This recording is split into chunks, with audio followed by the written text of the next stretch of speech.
Watch Dr. Drew's new show at 9 on HLN. Weeknights on HLN. Tonight, the Caylee Anthony murder trial continues. Cindy Anthony breaks down on the stand. Listen to this.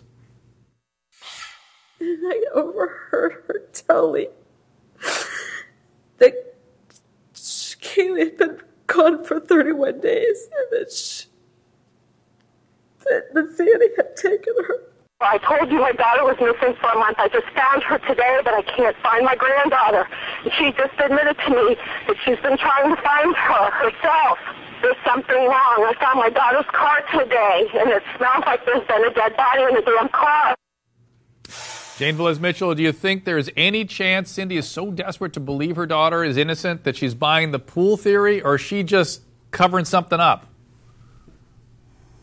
Well, I think actually she scored some home runs for the prosecution because she has insisted that after they went swimming the day before the little girl vanished, she put the ladder away. And Jose Baez really grilled her on that. Are you sure? Are you 100% sure? And she said, nobody's ever 100% sure of anything. But to my recollection, yes, I put that ladder away. So I think that she is really telling the truth there to the best of her recollection.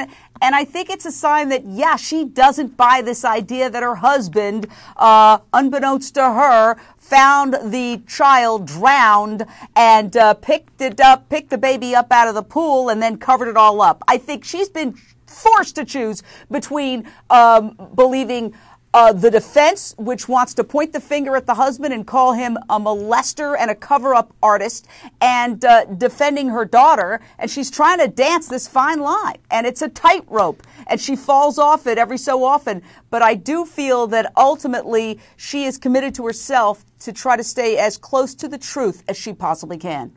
Because she has some integrity. She actually testified that she never met the babysitter Casey claimed kidnapped Caylee. Listen to this.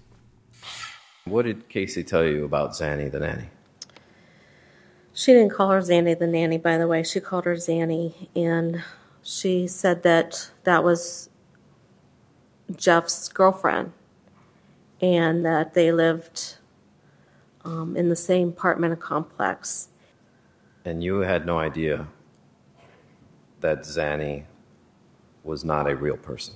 No, I did not. Leonard, she seems so involved in Caylee's upbringing. How do I understand why she never even wanted to meet the babysitter? Well, the thing about it is you have to understand that Casey was a constant lie. The only thing that was standard in her life was lying. When we were back there and she lived with Tracy, my associate, in that room for those 9 days, there was never one statement made about Caylee. There was never one, let's go look for Caylee. And this is while they were still on the, she was kidnapped by the Zenaida lady.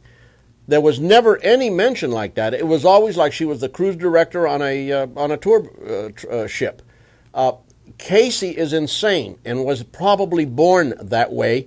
And then you have a situation where the residents there, totally controlled 100% by Cindy, it created an aura of complete control over every participant in that household.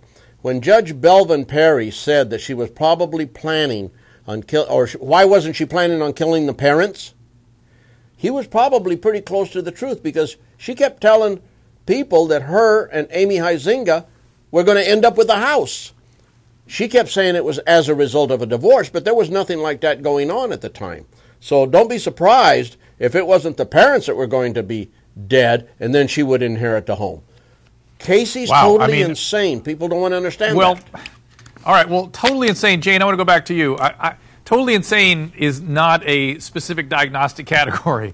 I mean, when you look at and study, it is for me. When you study women that kill their children, infanticide or killing children, you usually find psychotic depressions, you find severe mental illness, and these women, go and they actually try to kill themselves usually within 24 hours of recognizing what they've done, or there's some sort of fatal mismanagement of the child and then try to cover it up as an accident.